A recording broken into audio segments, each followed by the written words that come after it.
Tänään Karvakornerissa on söpöistä söpöin olento, nimittäin Kiinan harjakoiran pentu London. Onko toi Kiinasta kotoisin? No on tämä karvaton-rotu ainakin käynyt Kiinan kautta, että alun perin tämä on ilmeisesti Afrikasta, mutta sitten sieltä Kiinasta ja Amerikan kautta sitten tullut tänne Eurooppaan myös. Tämä on tosi jännän näköinen koira kyllä, kun sillä ei tosissaan ole keskivartalossa karvoja.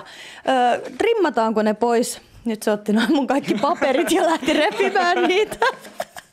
No ei se mitään, kyllä mä muistan. Niin trimmataanko nuo karvat pois vai eikö sillä vaan kasva karvoja? Joo, ei sillä kyllä kasva niitä. Että vähän riippuu siitä karvasuusaste, että jotkut on vielä karvattomampia ja sitten on melko karvasiikin noita. Että tuosta kiinaharjakoirasta on olemassa sitten pitkäkarvainen versio, jota kutsutaan puutereiksi. Että sama rotu karvoilla. Minkä ikäinen London muuten nyt on? London on nyt 13 viikkoa vanha. Paljon tuollainen pentu maksaa? No vähän riippuu siitä kasvattajasta ja että mikä vähän niillä on taustalla ja näin. Että tämmöiset kääpiökoirat yleensä nyt ja koiranpennut yleensäkin niin kuin puhdasrotuiset niin sanotaan noin 1 000 € ja siinä ympärillä sitten plus miinus 500 suunnilleen. No mitä kaikkea tuolle koiranpennulle piti nyt sitten opettaa, kun se tuli tänne? No tämä sisäsiisteys on vielä vähän harjoiteltavissa tässä koko ajan, mutta tietty semmoinen ihan peruskäyttäytyminen, että kyllä se osaa jo istua sitten ja näin ja semmoinen niin kuin kaikki peruskoiran niin kuin käyttäytyminen.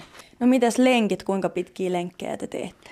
No ei vielä kauhean pitkiä, varsinkin nyt kun on talvi, niin on vähän kylmempi, niin se jossain vaiheessa sitten rupeaa inisee, että voisi mennä jo himaan, mutta kyllä sen kaa voi ihan hyviä lenkkejä. Sille puetaan semmoinen pieni fleecepuku päälle tuossa, kun me mennään tonne ulos, että se on ihan hauskan näköinen. Siis se palelee muuten, ellei sillä ole vaatteita vai? Joo, silloin tavallaan kun sillä ei ole sitä karvaa suojana, niin silloin kun ihminenkin laittaa takin päälle, niin koirallekin laitetaan.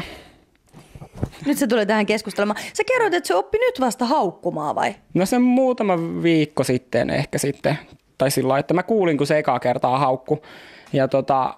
Ja se pelästyi sitä vähän itsekin, mutta nyt se on ihan käytössä jo se haukkuminen, että se onkin ihan kivaa puuhaa. Siis onko tämä niinku sellainen hiljainen koirarotu sitten? No ei.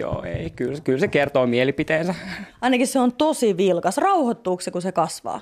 No kyllä kaikki koirat varmaan sitten tietysti, kun aikuisikä saavutetaan, niin kyllä se siitä rauhoittuu tästä, mutta että vielä riittää energiaa vaikka mihin. Mites tuo sen pennun kanssa elämä yleensä? Onko se niin, että koko ajan pitää olla kotona ja niin kuin hoitaa sitä ihan kuin ihmislasta vai pystyykö tekemään normaalisti? Säkin oot tanssija, niin tanssijan töitä ja elää ihan normaalia elämää. No kyllä tietty nyt ainakin tässä pentuvaiheessa kaikki asiat täytyy yrittää vähän junailla sen koiran kautta.